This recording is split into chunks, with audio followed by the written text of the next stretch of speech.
And Doug says we're live. Waffle Mafia podcast. Welcome, everybody. To everybody who is not yet in, thank you for jumping in. For those of you who are in the room, welcome. Boom. What's up, Kevin Castillo? He says, Wizard, what's happening, my friend? Vaughn, Eric Ratliff, what's happening, good sir? How are you? Mr. Hummel, I'm watching this. However, I have no sound. Please use sign language. You, Candyman, we got you, good sir. Ain't nothing but whatever the thing, and you all know what it be. Let's have a little pause for the calls, and we'll get this thing underway. I appreciate you all being patient with me. You know, Mr. Johnson was not quite ready to have his bath in bed just yet, so had to push her back just a touch to accommodate the young Mr. Johnson, but he is now with his mother, and we're underway. It is the Waffle Mafia podcast. It's your weekly Waffle wrap-up, rundown for everything that's going on in the Waffle Mafia, stuff you guys need to hear about in the Motu world, new things that are coming your way, what's going on with the groups, who's growing, who's doing what, and who's showing off them toys thoughts. So I appreciate you guys jumping in with me and doing this thing. Let's have a pause for the calls, and we'll get it underway. What's up, Danny Maynor? What's going on, my friend? Castillo, I am very grateful that you were able to pry yourself away from Miss Moreno for one evening, and you chose to spend it with me. So I appreciate that, Kev. I'm just giving you a hard time here, Kevin in Arms. Dan Rice, what's happening, son? We're going to do a little bit of talking about the Evil-Lyn. So tonight, I'm going to do a little bit of discussion about Evil-Lyn. Oh, that witchy woman, son. So some of the things that I found out while we was on the run, finding out some stuff about Evil-Lyn, and we'll get it all in before we're done. So going to do the old podcast. Of course, talk about some things that have happened this past week in the Waffle Mafia. Anything new that's happened in the Masters world, we'll talk on that too. If you're not a member of the Waffle Mafia, come on, dude.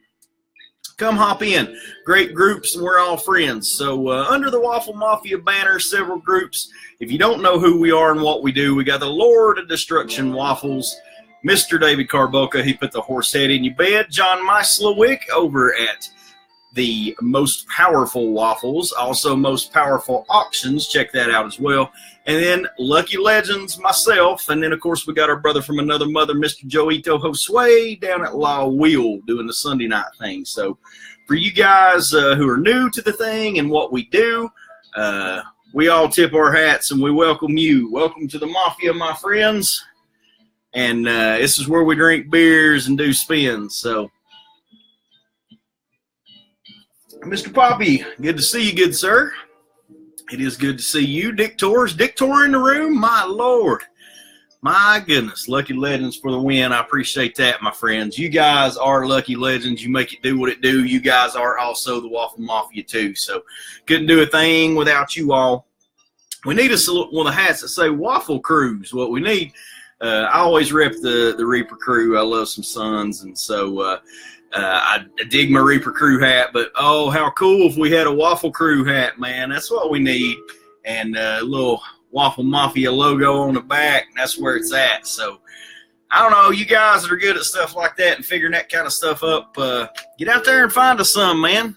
Find us some good deals, see if we can't get something embroidered up. We'll have us some hats made. It sounds good to me, but hey, we got to do a podcast, you see, so going to try to get this sucker in the allotted amount of time. I normally have a hard time with that because we drink a few beers and get to do a few rhymes. What's up, Ruth Gilbert? What's going on? I appreciate that. What's up, Man Laura? What's happening, my dude? So, without any further ado, this past week did a couple of things as far as waffles go. We did a princely affair on Thirsty Thursday. So last week we talked about Prince Adam. And for anybody who's new to the show and what we do, typically, whoever we talk about during the Waffle Mafia Wednesday podcast, that is who we deal with on Thirsty Thursday. So last week, being a princely affair, we got into that 3-pack, that PowerCon 3-pack that was done by Super 7, and did Prince Adam. So Prince Adam was on Thirsty Thursday. Also gave away another Classics Prince Adam. Did a lot of things princely related, just going through the royal family and some of that stuff. So some of the mini comics that was associated with that. Did a couple swings at the Z wheel. So you guys know we figured up the percentages on the Z wheel. Oh my Lord. You have a much better shot at catching the Dragon Walker in the red light district than you do catch it up on that wheel of Z. But it's fun to spin, you see. So we got the Z wheel. Took a couple swings at it. Did a Cavern of Power. Did some of that poster with that wrapping paper. Tila's Secret. Did another Z wheel. Hordak magazine. So Mr. Hendricks patched his magazine back together there with his posters. So that's a shout out to you, Trinity. Did a couple of walks on the Alpha wheel. That's always fun too. But Thirsty Thursday, man, we made it do what it do. So just a little heads up. I know a lot of you guys probably wondering, where's my stuff? Shipping was done this week, so that's beautiful. Got that done earlier in the week. Some people should have got some packages from me today, I would imagine.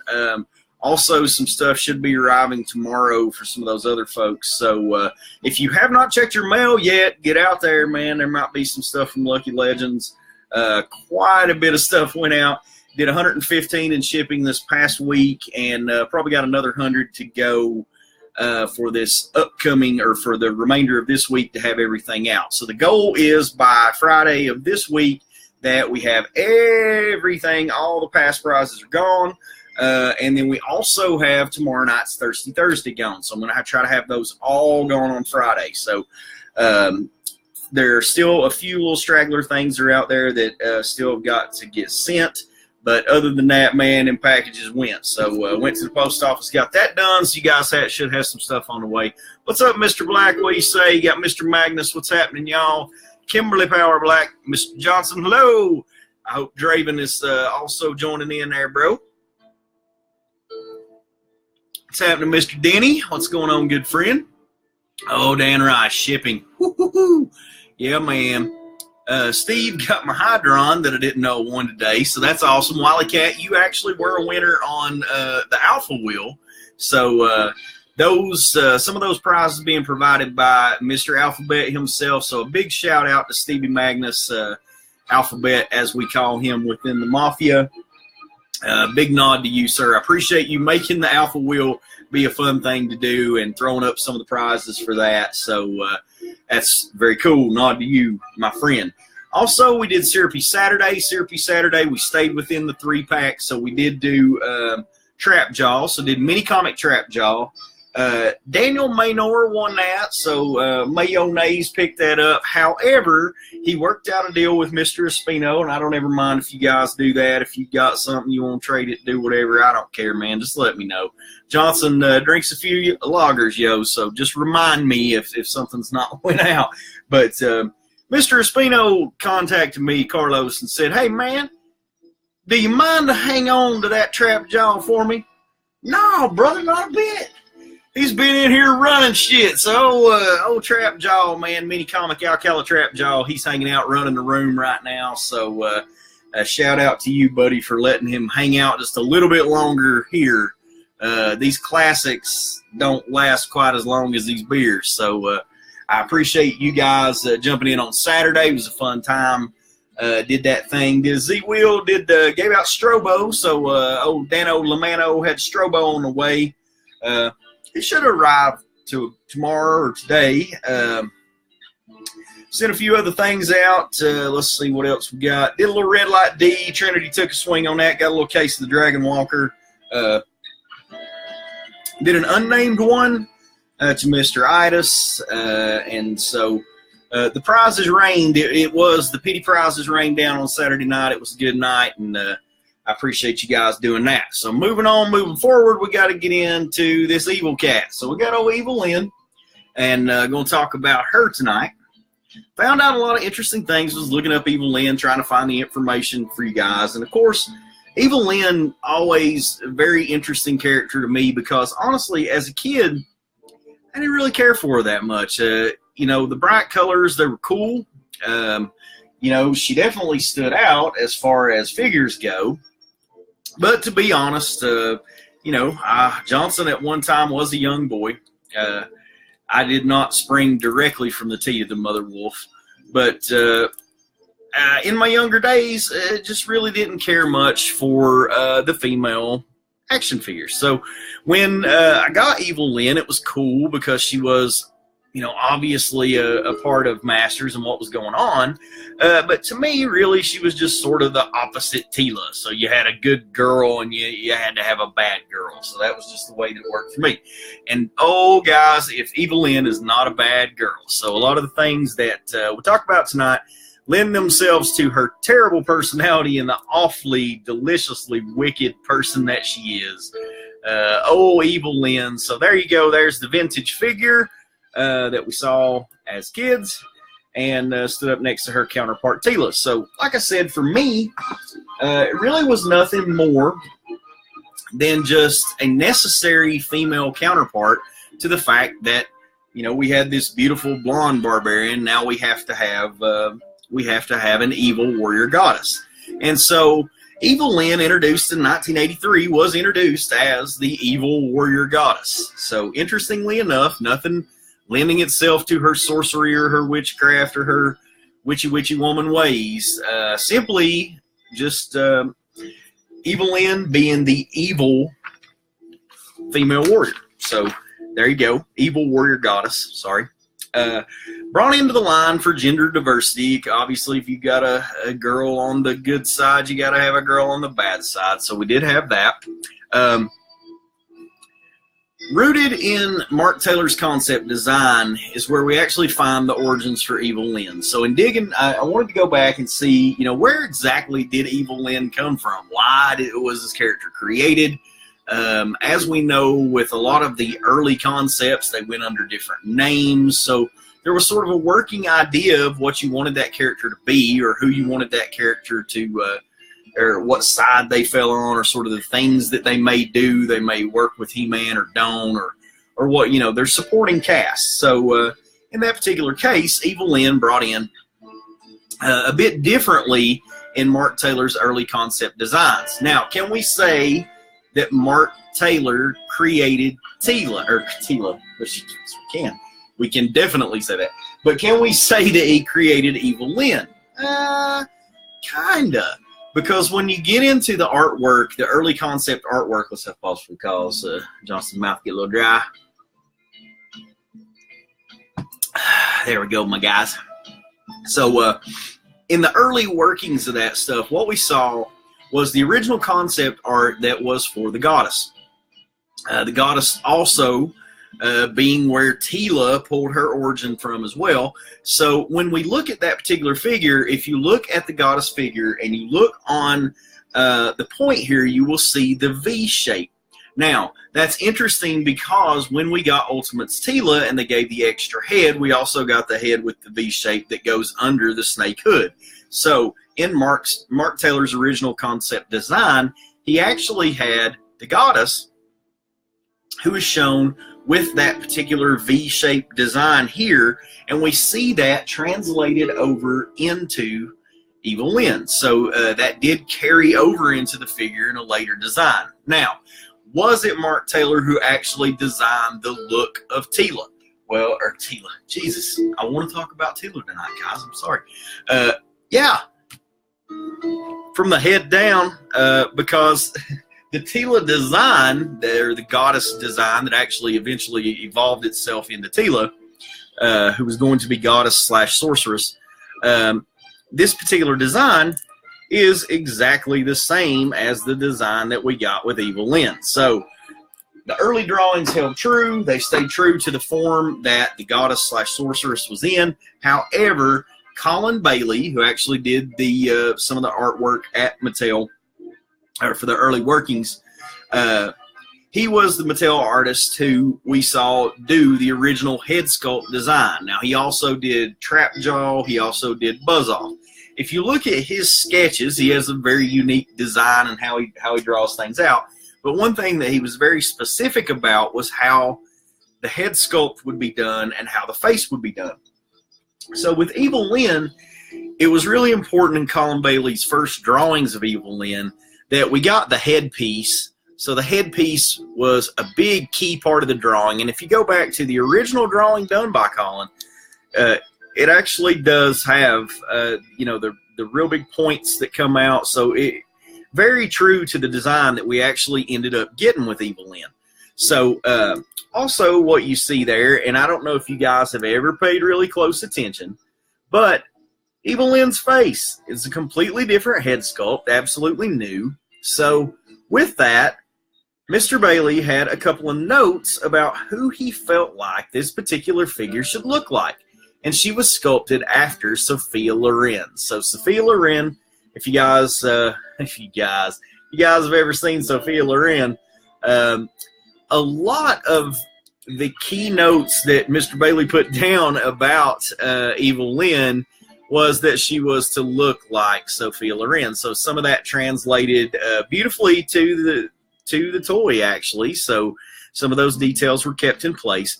But in the Colin Bailey drawing that we're looking at for Evil-Lyn, underneath it is titled Sultra. So S-U-L-T-R-A, Sultra. Evil-Lyn's original working concept name was Sultra. Now, Sultra was was never trademarked. The name was registered with Mattel in 1982 in October. So in October of 82, Mattel registers this, the working concept name Sultra. However, they never actually trademarked the name. When we got into January of 1983, which was the year that saw Evil-Lyn's release, we actually got a trademark copyright on the name Evil-Lyn. So really, the earliest origins of Evil-Lyn, if you want to go back, you can lend it to Mark Taylor. You can say, yes, a lot of that early stuff is there. A lot of the things that translated themselves to the final toy design, yes, they made their way in there. Honestly, guys, because of parts reuse and the fact that, you know, if we can do this thing, we can do it cheaper by reusing, you know, the parts that are already there. Why not do that? And if you have a female figure that has already been molded, everything's good, and all you simply have to do is resculpt a new headpiece, oh, baby, have at it. So, you know, those guys were looking to save that money. So there you go. And that we can say that it was originally ascribed to Mark Taylor, but honestly, Colin Bailey would have to get most of the credit for Evil-Lyn, at least for the head sculpt and the character that she actually turned out being. So, very interesting stuff as far as the early stuff with Evil-Lyn. Your toy, when we got the vintage toy, now, like I said, complete reworking of Teela. So, here is the Teela vintage toy. Here is Evil-Lyn. Woo, look at that thigh gap, son. It was present back then. I don't know why we have so much trouble with it now, but pow, there you go. So if you'll notice, both squirrels the same. We got that down left hand there. You got the closed fist able to hold the wand and the snake staff respectively. So there you go. Only thing needing to be done with Evil-Lyn, quick repaint, and then the head sculpt. So very cool that those were able to be reused. And, of course, when we got the classics, we pretty much see the same thing. What's going on? Strobo's awesome. Good deal. That's good. Luce Coronado, what's happening? What's up, dudes and dudettes? What's up, Kelshaw? Hello, buddy. It's Draven. What's going on, Draven? I see you over in the comments, my friend. We'll have a pause for the calls and drink for you again. So, like I said, when we got the toy, we did get the standard blisters. So we got the standard burst pack, the original beautiful freaking Masters of the Universe packaging that, good Lord, why we would ever steer away from that or why we would ever need to. If you guys saw it in the Ultimates packaging, I know if you guys have been around here, you have. But if you've seen the Ultimates packaging, guys, it was glorious. I mean, I'm not going to lie.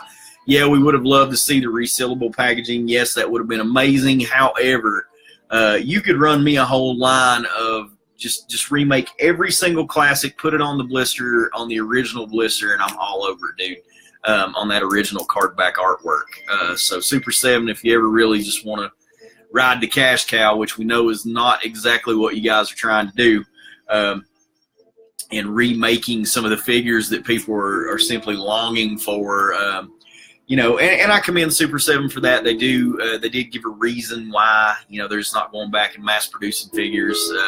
They want to add something to the line. They don't want to diminish the value of what's come before, and I can understand that. But hey, man, if we got these back on those Ultimates card backs, I can tell you right now, I'd go back and recollect the entire line just to have them on those card backs. So yeah, so she did come on the standard blister with the Errol McCarthy artwork. So that beautiful Errol McCarthy artwork on the back. We see a scene where Evil-Lyn is sort of crouched down holding the wand, and she's looking and able to see He-Man in the wand. So very interesting artwork on the back. For you vintage folks who like to collect variants, there is a variant on the artwork, but I don't know that it ever made it to the actual full color run that went on to the card back. So that particular is a very small thing. It was noted on Battle Ram blog. It was a very cool picture to look at. If you guys have never seen it, go over there and check it out. But it features her looking at He-Man, and in one variant of it, He-Man has a bit longer neck than the other variant. So I guess Mr. McCarthy not particularly happy with the way that he drew it on one and decided to shorten the neck up and drop it down on the second. And I do believe the shorter neck version is what's actually made it into production. So if you guys ever run across that, it's very interesting. Go over to Battle Ram blog, check it out there. It's pretty cool. Yes, there is a very interesting picture of Evil-Lyn on Wily Cat's Corner. Wily Cat's Corner is a very dangerous place to hang out. It's where most of the Red Light Girls got their start. Wily Cat don't like to talk about it too much, but for some reason, when he claps, there's baby powder. So, with that said, you can't keep a pimp down. We'll have a pause for the cause and keep it rolling. Now, something that I found out. Now, I actually did not know this prior to this year. I found it out earlier this year.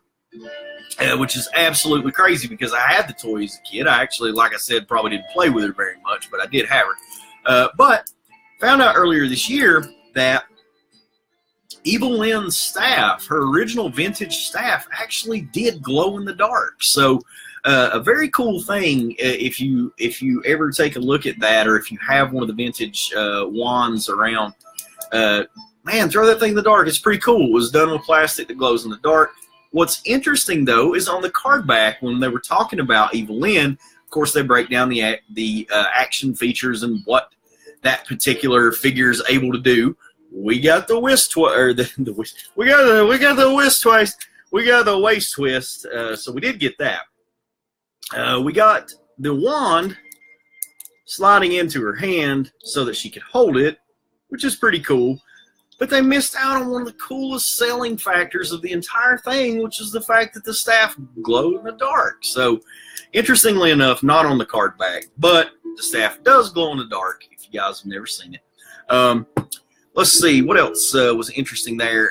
She is shown with the short staff. So, that's kind of interesting in a way because throughout the reimagining with the Classics line, we see some small nodbacks to a couple different things. One of the things that was included with Evil-Lyn was that short wand. So we'll talk about that again here in just a minute. Also, when we went to the cross-sell artwork, we found that McCarthy had also done the Mattel's licensing kit. And then when we get into the cross-sell artwork, we saw that that was very true to the toy colors of Evil-Lyn. So we had yellow Evil-Lyn with the blue motif, and that's pretty cool. In my opinion, guys, you know, I used to sort of have a different opinion on Evil-Lyn as far as which particular Evil-Lyn I like better.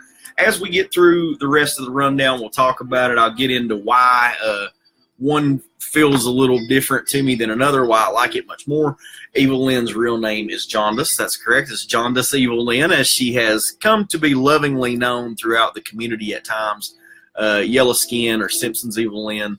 I like Jaundice Evil-Lyn much better. So it's just funny. But you know, there you go. And we got some smashing going in the comments, bro. I like that. So, with that said, once we got outside of the original toy, what we did get into is the Filmation line. So when we got into, or not the Filmation line, the Filmation series. Once we got into the Filmation series, we saw a very different Evil-Lyn. Now, very much the same in looks, however, she had more of a skin tone. Colors a bit different. We don't have the blues, and she's not rocking the blue motif in the yellow skin. So taking much better care of her liver in the Filmation series.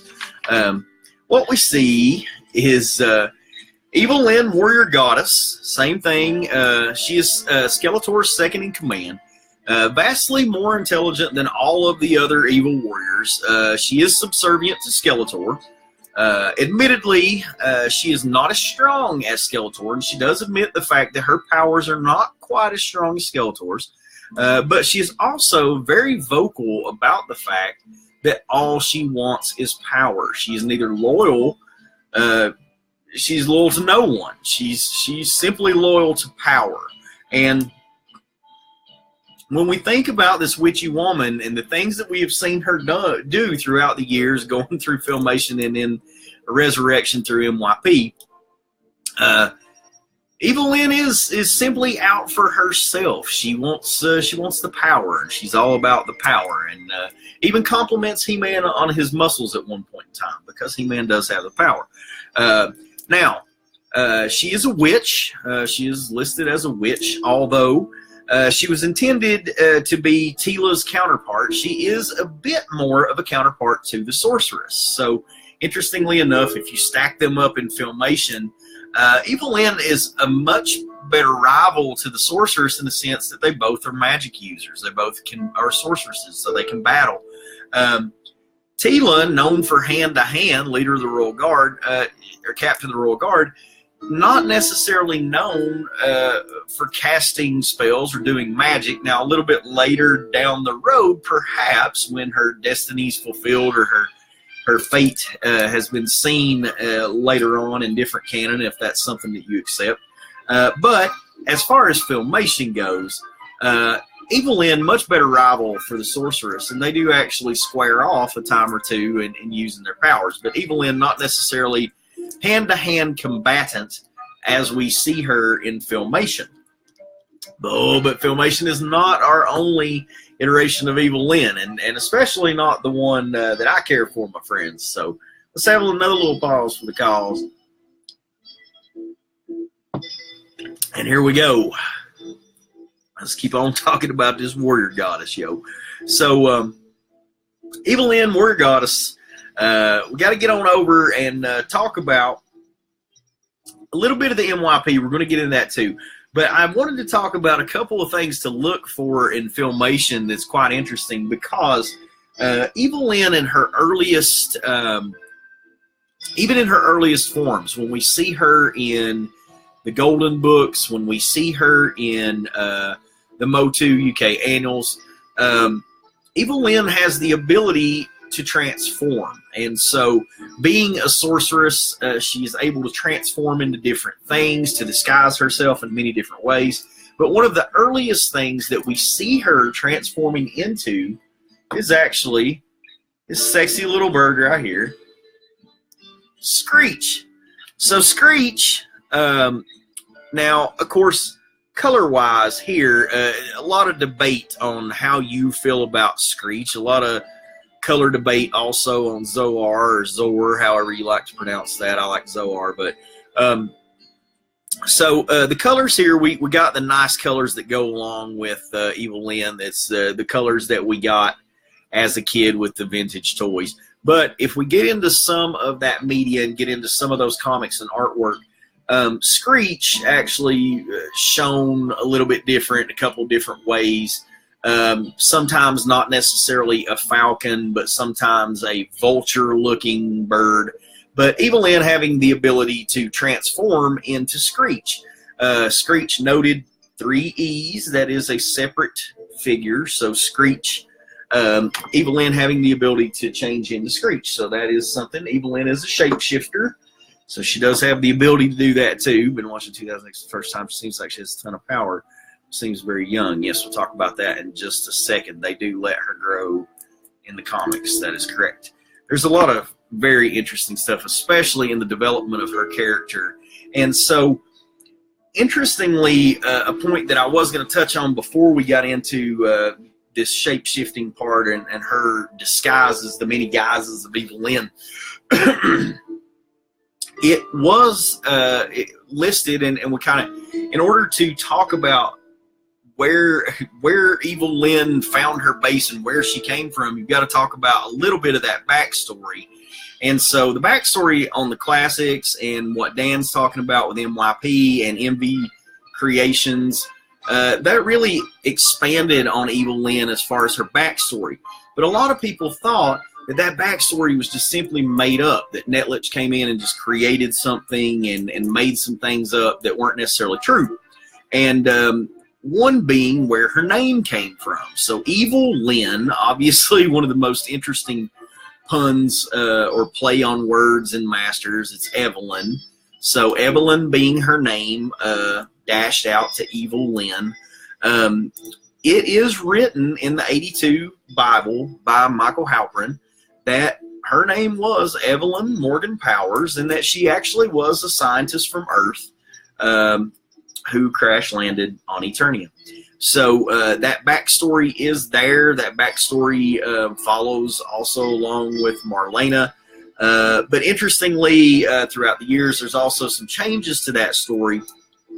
In some cases, she's simply Evil-Lyn. In some cases, she is Evelyn Powers. But honestly and truthfully, the name for Evil-Lyn was Evelyn Morgan Powers. So we see that. They do, like I said, expand on that a little bit in the future, but what they did neatly was add to it without really taking a whole lot away from it. You can make it interesting. You don't necessarily have to have the fact that she's from Earth. And so they blended a couple of elements. So some of the elements that came together pretty nicely for Evil-Lyn and her backstory and who she actually is. So in the transformations, we're going to talk about that too with Filmation, the folks that she's transformed into. Evil-Lyn is responsible for a lot of transforming. She's also responsible for a gold variant He-Man that we have. So I don't know if you guys know that, but Loyal Subjects does a gold chase He-Man. We actually did see a gold He-Man in the Filmation series. So it was interesting. I don't know if the Loyal Subjects knew that. I don't know if that's something that they intentionally did. We have seen some other chase figures done in some other lines, and they've done some gold figures. But interestingly enough, in the Masters of the Universe world, that particular gold chase figure works pretty well. So the gold He-Man, so there is a gold He-Man that she transforms him to using the shaping staff. So the shaping staff, Evil-Lyn wreaking a lot of havoc with the shaping staff. We got a gold He-Man. We got our Cricket Orko. We got Goat Randor. We got Frog Tila. And then we got Snake Wing Bat Evil-Lyn when she actually transformed herself into something as well. We do see her in the Filmation series with short hair. She's shown with short white hair when she is Majestra, or she's prettier than Majestra. As Majestra. If you look into what was interestingly added here, so on the vintage toy, you've got your skull. So that was on the original design. So the skull is on the top of the deal here. In Filmation, I guess to be kid-friendly, that it couldn't necessarily put the skull in there. But in some of the early sales, it is actually drawn in there. And then I guess in a last-minute decision to take it out because it wasn't friendly for kids, they went in and actually colored it black. So Mr. Etok, James Etok, Serial Geek, pointing that out and sharing that with us on his YouTube channel, talking about why that particular skull never made it into filmation, but in some cases it actually did because it is there. She was voiced by Linda Gary. Only after power, no allegiance to Skeletor. She's able to transform into a fireball. She transforms into Screech. She is able to be Xenia, who is an old lady, Nadira, a peasant girl, old lady Thalia. She also is able to transform into Catherine Mary Winston. So as I read that, man, that really, I don't know, Xenia sounded right. Nadira sounded right. Thalia sounded right. But Catherine Mary Winston is like, Catherine Mary Winston from right down the road. You borrowed some sugar from her before. Go down to Catherine Mary Winston's house and no. So Catherine Mary Winston, for you trivia folks, Evil-Lyn, 1987 Masters Universe movie, played by Meg Foster, absolutely glorious. If you guys want to see what cold, calculating, sexy is, right there it is. Meg Foster plays that part to a T.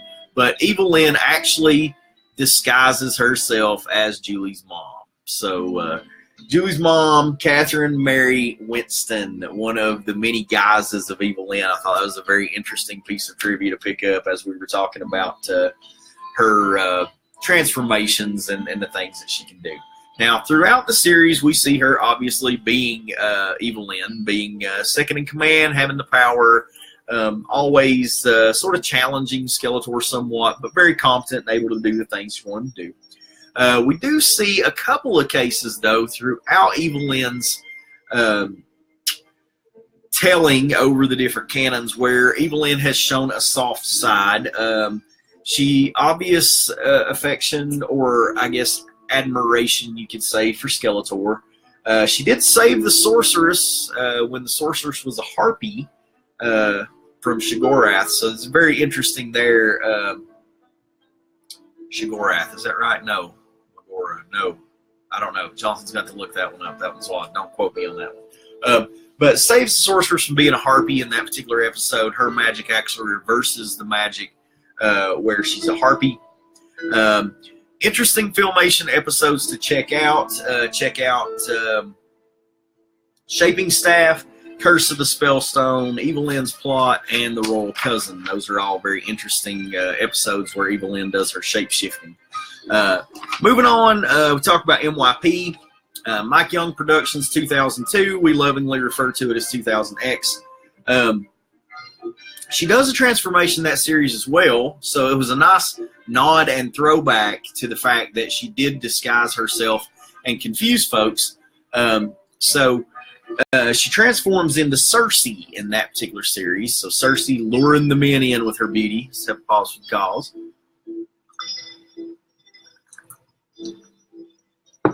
There we go. We're going to be dry cleaning a tie, yo. Definitely will not be wearing that to work now. Style and grace. You know what I mean? Get it in a hole in your face, Johnson. Here we go. So what we see in MYP, and I think Dano, it got mentioned in the comments just a minute ago. I think it was really, I think it's really worth noting that in the MYP version in 2000X, it really did let Evil-Lyn shine. If you think powerful witchcraft, if you think evil sorceress, if you think someone who it really just has unlimited power as far as... Now, like Dano said, they kept her power in check. She was always in check, second in command to Skeletor, and Skeletor kept her in her place. But you could definitely tell that there was a respect and admiration that was put in place in MYP in 2000X to sort of give nod to the fact that she is, in fact, his second-hand man. Also, we do get a nod at a love interest. So when we look at the early telling, and we're talking about Keldor in the early days of Keldor, we see a love interest between he and Evil-Lyn. And of course, it is Evil-Lyn who saves Skeletor's life as she brings him to Hordak and begs for his life. So Lyn, at that time portrayed in MYP in that particular part, loving Keldor as far as we can see, or that it is alluded to, and that she carries him up to save his soul. So little did she know, making a deal with the devil, so to speak, and Hordak then, of course, does what he do and bonds him with that little Limo foo. So that's where we get the dark souls from Despondos bonding. Keldor is no more. There is only Skeletor. Very amazing scene in MYP. Evil-Lyn portrayed amazingly throughout that series. What's up there, Tommy Sextone? Good to have you in there, buddy. Good to see you. Hey, what's up, Kelshaw? What's going on, my man? It's good to see you, my trucking friend. So, very important, I think, the way that she was handled in MYP.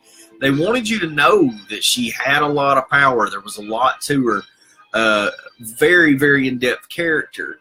But do not be fooled throughout the series. Don't take your eye off of Evil-Lyn. She will betray you. She betrayed Skeletor, and on multiple occasions. And the fact being, she never actually came down to doing the deal, but she did go behind his back, alluded to the fact that she would help Hordak. She was also in the workings of freeing King Hiss and helping the Snake Men. So Evil-Lyn, a very integral part of MYP, of the 2000X telling. Now, did we see jaundiced Evil-Lyn in 2000X? No, we did not. What we saw in 2000X was a redesign on Evil-Lyn, and that's where we also got into the story of the Faceless One being her father. So we find out a little bit more of the backstory on her and where Evil-Lyn came from. Young Evelyn, sort of rebellious teenager, seeking power, seeking wisdom, rebels, leaves out from the sands of time and the raising of her father, the Faceless One. So I did think it was interesting that they really expounded on that Faceless One character there, the creation of that. And so that actually goes back to the UK in '86. That information is there. So they talked about those kind of things, and her being from the sands of time. So interestingly enough, or being from Zalesia, I'm sorry, sands of time there with her father. And he does step in an MYP to help in a case or two. It would allude to the fact that the Faceless One is good. However, he is being punished. He was on the Council of Elders, and it was Evil-Lyn's very creation that caused him to fall from grace. So in the telling of that, we see that a disgraced member of the council, due to having a child out of wedlock, if you will, due to having, or actually not out of wedlock, due to the fact that this child was born, the elders were actually had to abstain. No trips to the red light district for those guys. It was one of those things where you made the choice and you lose your voice, and that's pretty much it. So he broke the rules, and that's what it be. And then we got that little evil girl, you see. So Evil-Lyn, they just gave it a little bit of extra spin. So what we also see, and in my opinion, absolutely the best Evil-Lyn portrayal that there is MYP 2000X telling of Evil-Lyn. I absolutely love that figure. In my opinion, that the portrayal of her in that series is who Evil-Lyn is. She is a witch. She can summon things. She can use the elements. She's never bested. She never loses that final word, and she's going to make sure that her power gets heard. So very interesting on that. And I wanted to share this with you guys too, because when we got into the classics, we got a killer nod to it too. So here we have Battleground Evil-Lyn. We're going to talk about her as well. But what we will see is in 2008, when the Classics line began, obviously you cannot have the Classics line if you're running back through without this beauty here. So, of course, this is our girl for Thirsty Thursday. This is the Classics Evil-Lyn. We're going to talk about her. Figure, complete and total nod back to the vintage figure, which is absolutely beautiful. If we look here, I mean, the similarities, it is amazing. The Horseman absolutely nailed it. Did much better on the face sculpt, in my opinion. I think the face sculpt, they kept that same look that I think is what they really were originally going for. So the Horseman just able to pull it out, make it look a lot nicer. So beautiful job done there.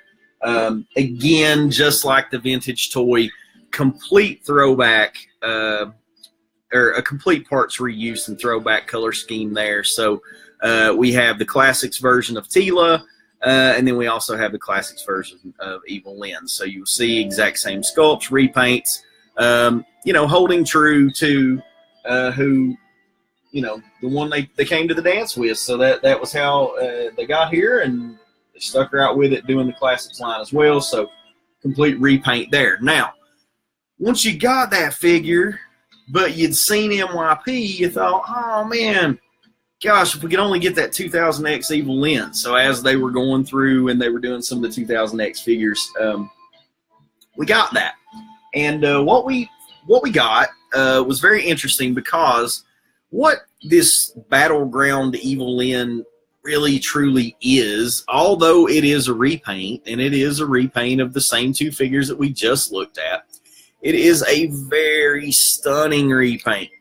It's one that the color scheme works really well. And why? Because they chose a color scheme that was a bit closer to MYP. So the purples and the blacks looks really beautiful on this figure. And it's really, guys, the closest to a 2000X version of Evil-Lyn as we could get in the Classics line. Now, Super 7, if you're listening, we would still like that, or at least I would. I think it would be interesting to get that 2000X version. But, again, very close nod with the Evil-Lyn that we got in the Battleground version. So, just a quick head swap. We'll pop her out. And there we go. So, we get the Evil-Lyn head there, that's a bit more like the original vintage toy. But what, interestingly enough, comes with this particular figure, you get the cape. So the cape, very cool. It's very loose and pliable plastic. It actually just slides right over. So this is a bit more Filmation accurate, where we do see the cape. She has the cape in MYP in 2002, so absolutely beautiful there. And what is interesting with this figure that we didn't have with the others is this hand. So if you look at the hand on the Battleground Evil-Lyn, what we actually get is a spellcasting hand. So very cool, very different than the closed hand that we were used to with both the Classics version of the figures. So here you've got the closed hand. With this version, you got the really cool spellcasting hand. So a resculpt done there. You could actually have her posing it over top of her crystal ball, you know, looking over top of the wand. So very cool there. Now, something else that they threw in that was a nice nod back was they gave us a glowing staff. So we did get on our short wand that came with this one. So each one having a short wand. So here's the short wand for the Classics version, or for the vintage Classics version, I guess we'll say. And for the 2000X version, or the Battleground version, we got that short wand as well. Now, both of them coming with a couple other wands. So you got the long staff to switch out for the Classics version, or the vintage version, and you also got this sword, or this little dagger that came with her as well. Got the same thing with the Battleground version. You got this dagger that was a repaint, this long staff. Now, also have this staff to go along with it too, and she came with that beautiful short-haired Evil-Lyn head. So very nice. Beautiful nod done by the Horseman. This figure's so close to 2000X, but hey, you know, we'll take it. We won't complain. We will, but nobody will listen. They're on a boat. They're on a boat. No.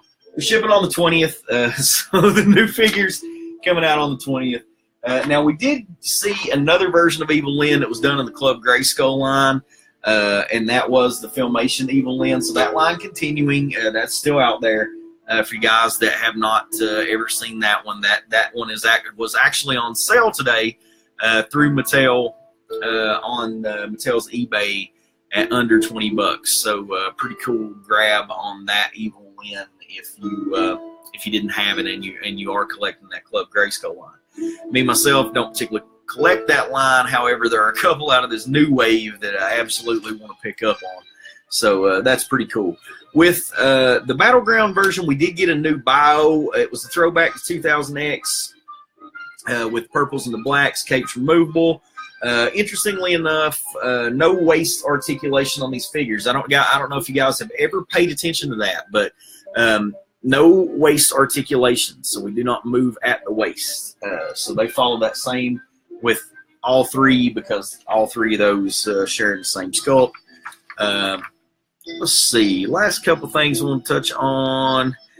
Screech came with this version of Evil-Lyn. He does not come with. We did not get an MYP version of Screech. We didn't get to see that, but this particular version of Screech coming with the vintage-looking classics version. It's a repaint from Zoar. It comes with red. It comes with the red armor and the stand, so that's pretty cool. Couple of other places that you guys can see Evil-Lyn if you are looking to collect all things Evil-Lyn. There is a Sideshow sculpt that is out there. It's done by SideshowToy.com if you guys want to check that out.